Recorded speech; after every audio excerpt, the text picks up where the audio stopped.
Well, welcome everybody to BPD Update. My name is Chief Steve Strand, and I am obviously the chief for your police department, the Bremerton Police Department. We do this show because we want to tell you what we're doing, what we're up to, and ask you, as always, for your input and assistance. This month, I am with Sergeant Billy Renfro, one of our veteran officers and sergeants. And as you can tell from what's in front of us, we're going to talk a little bit about bikes, our bike team.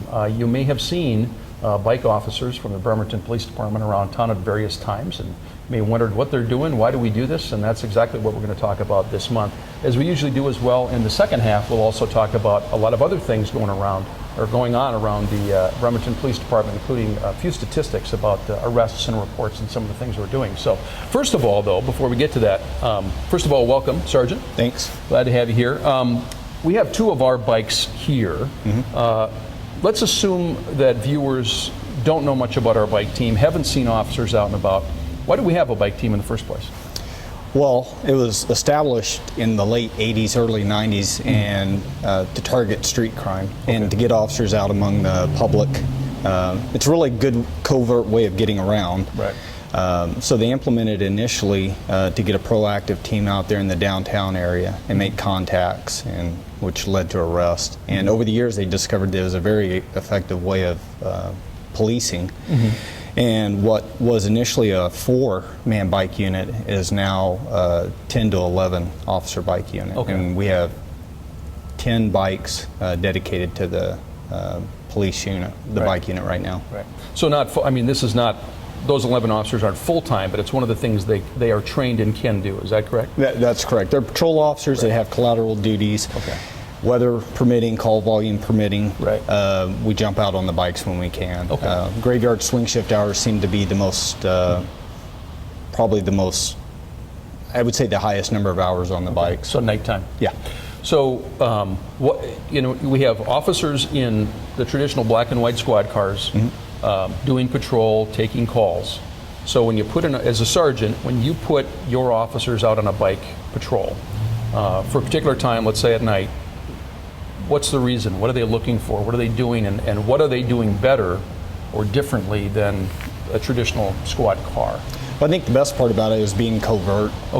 People don't see you coming. And even when they do see you coming, they don't realize you're an officer until you're right up on them. So we've made a lot of proactive arrests rolling into stuff before people even realize what's going on. Some of the added benefits, of course, recently have been the fuel savings. You put 3 or 4 officers out on a bike for 4 to 6 hours. And not in a police car, it adds up, I think. So you talk about covert, you sort of roll up on people. I've been a bike officer in my career. I was trained many years ago, and when I was in Kent, I used to go out on the bikes. I've been on the bikes a few times here as well. And you mentioned this, but I am always amazed every time I do this, particularly for people that might be behind a building, people might be suspected of doing something like trespassing or prowling cars, doing things they shouldn't be doing. People become sort of conditioned to seeing that big black and white squad car and hearing a big loud vehicle come driving up and knowing that might be a police officer. And I'm amazed by how I'll be from me to you away behind somebody and they'll say, oh my gosh, how did this police officer get here?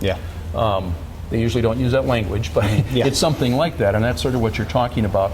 So it's it's not sneaky, it's just a different way of doing police work. We wear our uniforms. We're fully marked. We're wearing, we have our police radios and communicating with people, but it's, like you said, just a different way of doing police work. One of the things we've been focusing on at the Bremerton Police Department is quality of life crimes, what we call frequent flyer crimes. And it's that frequent offender who is doing car prowls, pulling on doors of unlocked cars, looking to steal something, mail theft, trespassing, going through sheds.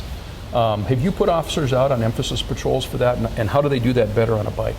Well, we target the downtown area on a regular basis for the vehicle prowlers, and the pay boxes in the downtown garages get prowled probably nightly. We had a call of that last night again. And it's an easy condensed area, our downtown corridor from about the Shipyard, Burwell Street over to the Warren Avenue Bridge, and from about Manette up to Chester, Veneta area. So we can target that area. You put an officer, 2 officers, and we work in teams in that area, and it's a good concentrated area that we can focus on, and we do get prowlers on a pretty regular basis. We also on-view a lot of narcotics and vice crimes. Right. And the sergeant's talking about, again, one of the things that we try to focus on, go to certain areas, parking ramps. Downtown Bremerton has a lot of parking ramps with multiple levels. Great way to patrol that, basically swooping in and out of those parking ramps with two-person bike teams. Great way to do that patrol. It's very quiet, as you mentioned. And people doing something they shouldn't be doing, looking into cars, going after pay boxes, trespassing, vandalism. All of those things. I mean, just envision in your mind how that can be done so much better with a bicycle team. And one of the other outcomes that I've seen is business owners, the folks that are so happy to see us, also have noted how visible this is. It's really easy, I noticed, to interact with people. So people doing something wrong, when we say interact, that usually means interact in a negative way, but you could also interact in a positive way with people. Can you talk a little bit about that? Well, that's the best part about being out on the bike, I think. You say hi, and people say hi back to you way more when you're out on the bike.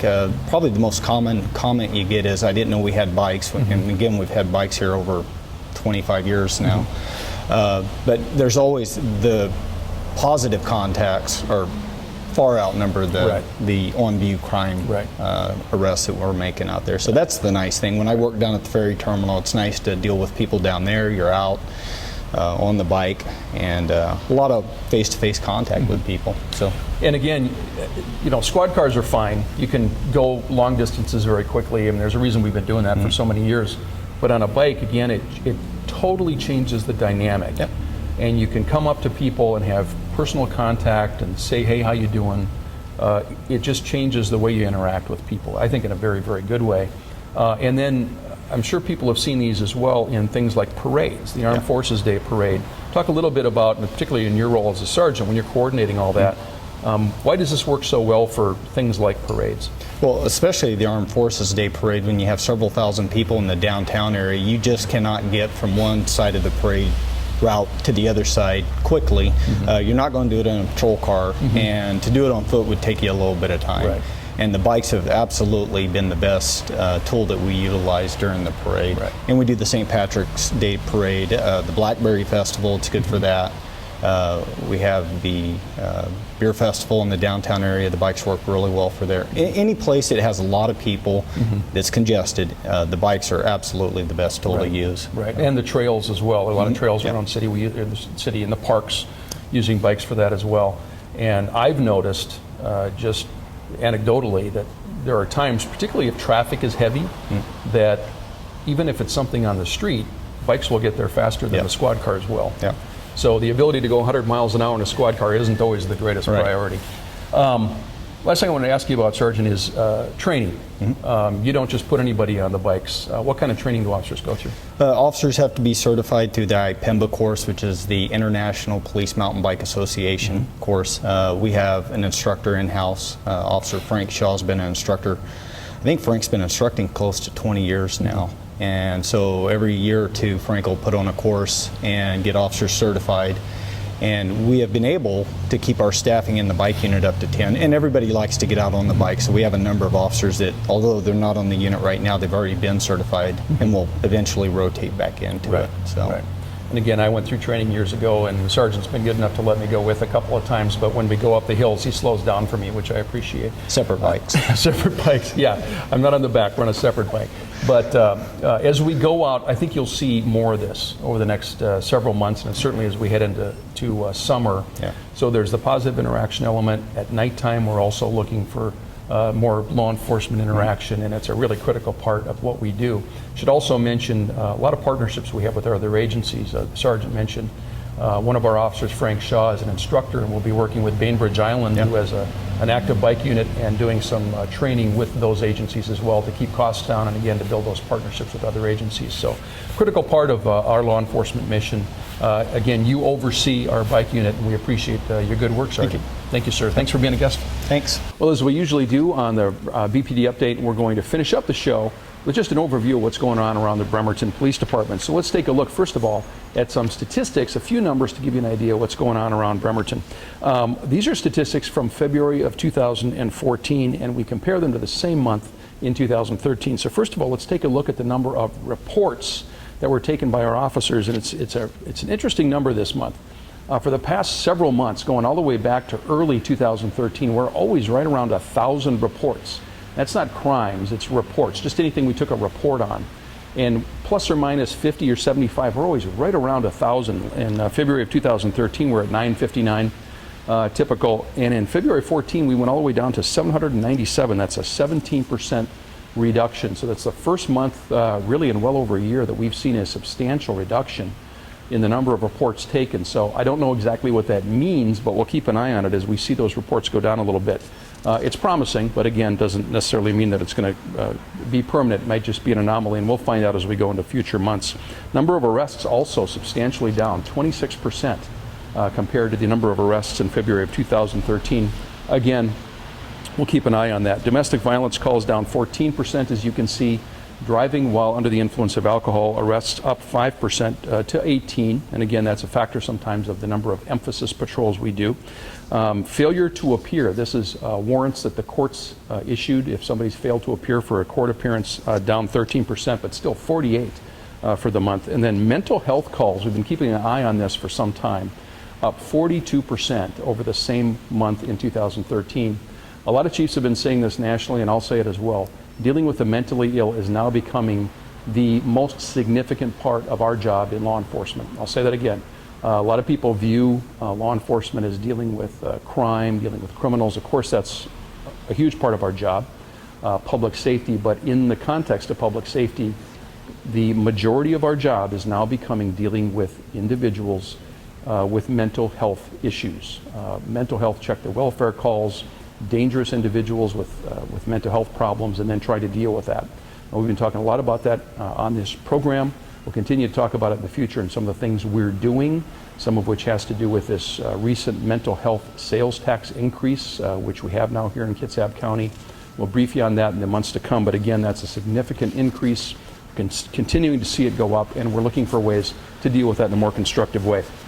As we go to the next slide, let me talk a little bit more, without overwhelming you with numbers, on frequent flyer contacts. We've been talking a lot about frequent flyers at the Bremerton Police Department. These are individuals committing property crimes, car prowls, driving while license suspended, things that sometimes are viewed as minor, but they're doing it on a very frequent basis, sometimes 150, 200 different contacts just with our department. And as soon as they get out of jail, they're doing it again and again and again. It's affecting quality of life in neighborhoods, so we're starting to really focus on what we call our frequent flyers. So let's take a look at a couple of focus areas that have to do with frequent flyers. Trespass. Somebody trespasses illegally on private property. That was down 64% compared to the same month in February 2013. Driving while license suspended. Driving while someone doesn't have a license, down 33%. Theft reports. This is misdemeanor theft, was down 40% compared to the same month last year. Theft arrests down 55%. Vehicle prowling was the only one that was up. That was up 57%, but relatively small numbers, 7 to 11. And burglary reports were down 31%. So some significant reductions in reports, arrests, and some of these frequent flyer focus areas for 1 month. So I'm not going to say that's a trend, but we'll keep an eye on it as we move forward. Next thing I want to talk about just briefly as we finish up the show is body cameras or officer-based cameras. You know that police officers across the country have had dash cameras, little cameras on the dashboard of their cars.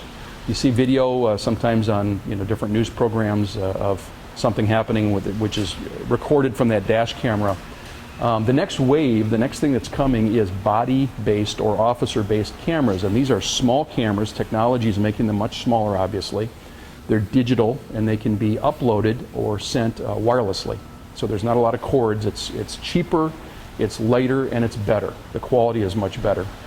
And so what we'll be doing is piloting. We're not going to fully implement this, but we're going to pilot a body-based or officer-based camera over the next few months here in the city of Bremerton. Poulsbo has also been piloting this and looking at some officer-based cameras. But again, because the technology has gotten so much better and much, much cheaper, by the way, I think now is the time for us to really take a hard look at this. We'll be looking at a chest-based camera. It's about the size of, I always want to say it's smaller than a pack of cigarettes, but thankfully a lot of people don't know how big a pack of cigarettes is anymore, but it's about this big, smaller than a pack of cards. And it would clip to an officer's shirt right here, or jacket. There's also a collar-based system that's sort of a cylinder about that big that clips to a collar of an officer. And there's actually one that would attach to sunglasses or prescription glasses. It's almost like a Google Glass unit that's right up here. And of course, it gives you the perspective from the officer's head, collar, or chest. And depending on what happens, it provides great evidence of a crime. It provides actual video, obviously, if there's a complaint against an officer, a use of force, any number of things that we do in our jobs. And as you know, these are complex, dangerous jobs. Things happen. People make complaints against officers, and obviously we make a lot of arrests. So for a number of reasons, and specifically things like risk management and making officers and the public safer, I think again that this is what good departments do. This is a best practice now and something that we want to take a hard look at. I would also add, and really an important element of this, is that in the state of Washington, there is an expectation by the court system and by our Constitution that if a person is being recorded, that they be informed that they're being recorded. And I can tell you, certainly from the experience of other departments, is that when someone is informed that they're being recorded, when they're having an interaction with the police, their behavior tends to be better and also safer. So again, keeping officers safe, keeping the public safe, I think it's a good time for us to start to pilot this program. So we'll keep you up to date on how that goes. We'll talk briefly about a fire which occurred in West Bremerton. This was on March 4th at 3 a.m. We got a call that there was obviously a fire at this residence. A few officers got there very, very quickly. We have officers all over town at all hours of the day, and they got there very, very quickly. And this was a fully engulfed structure, a working fire at a duplex where there was an upper and a lower unit. The officers who arrived there, Officers Brian Hall, Officer Dave Hughes, and Sergeant Renfro, who of course was our guest earlier in this show, got there very quickly, and they heard a dog barking in the lower duplex unit. So they made the decision to kick the door in as this building was burning, actively burning, and there was materials falling from the ceiling, smoke filling the entire area, and they made the decision to go in and check the bedrooms because they really were not sure everybody was out. Went into one of the bedrooms and found two girls, a 10-year-old and a 16-year-old, sleeping in their beds. Both of them, it turned out, were hearing impaired and had not heard the alarms. So they woke them up, wrapped them in blankets, and got them quickly out of the residence, and it's certainly not too much to say that they likely saved both of their lives. Interesting part of this case is that they completed their reports and went home the next morning, didn't say much to anybody else, and really not until the reports were completed and the detectives started to look at the reports did they say, you know, I think these officers went in and saved these girls' lives.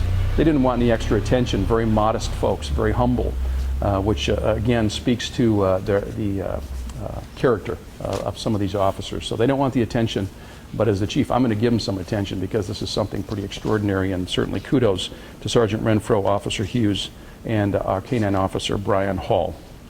Also on February 28th, I want to tell you a little bit about this one. Chief Al Townsend from Poulsbo PD has a Twitter account. Some chiefs have Twitter accounts. And he has also been working a lot more closely with the Bremerton Police Department. We've been working with Poulsbo on what we call our Special Operations Group, our undercover narcotics team. They've been making some very significant cases, seizing, in some cases, hundreds of thousands of dollars in cash on large-scale narcotics cases involving oxycodone and Percocet. We're doing some very, very good things in partnership with other agencies around Kitsap County, including the Sheriff's Office, State Patrol, and Poulsbo. And so part of that was on the 28th, I rode with Chief Townsend as we patrolled in Poulsbo.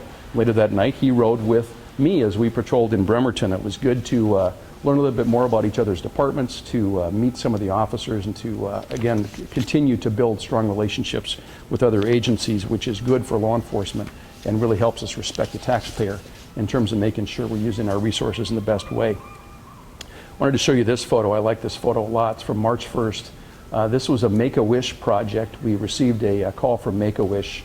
This young man, his wish was to go to Disneyland. And so his family took him to the ferry to head over to Seattle so he could get on the plane to go to Disneyland. And they asked us if we could provide a police escort and basically make it a very big deal. We were happy to do that along with the Washington State Patrol. We did provide a police escort. This photo shows Officer Polanski and Officer Meade with this young man. He also got a VIP tour from the captain while he was aboard the ferry. And the vessel officers from the State Patrol were also happy to be with him on the ferry as well. So again, we were really honored to be part of that Make-A-Wish project. Finally, as we wrap up the show this month, I want to talk about a couple of traffic emphasis patrols that we did in the month of March, end of February and the beginning of March. Two things that we get, besides speed, two complaints that we get from people because they're so frustrating. They're frustrating to me as a driver as well. I get it. Is when you see people talking on their cell phones, weaving in and out of traffic in violation of the law, and high occupancy vehicle violations, particularly in front of the Navy shipyard, particularly between 4 and 5 p.m. It gets backed up there as the shipyard lets out, and a lot of people are leaving the area. And people go sailing down that high occupancy vehicle lane in violation of the law by themselves, running in front of everybody else, and basically saying, well, my time's more important than yours. So that's a little frustrating. We understand that.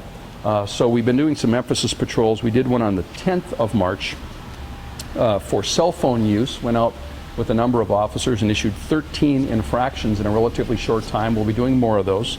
On the 27th, we went out on the high occupancy vehicle lane near the shipyard and issued in about an hour and a half 24 infractions for HOV lane use. Two of those individuals had baby seats in their front seats covered with blankets with no baby in them, basically trying to show others that they had a second occupant but did not. We also noticed that traffic flowed a little bit better when there weren't as many violators in the lane. So again, we're going to talk about it and do it more often. And if you have issues with traffic, if you have issues in your neighborhood, remember our website has an area to report those and to give us information if you choose to. So a little bit about what's going on around the Bremerton Police Department. We do this show because we want you to know what your police department is doing. We are proud to serve, and we'll see you next month on BPD Update.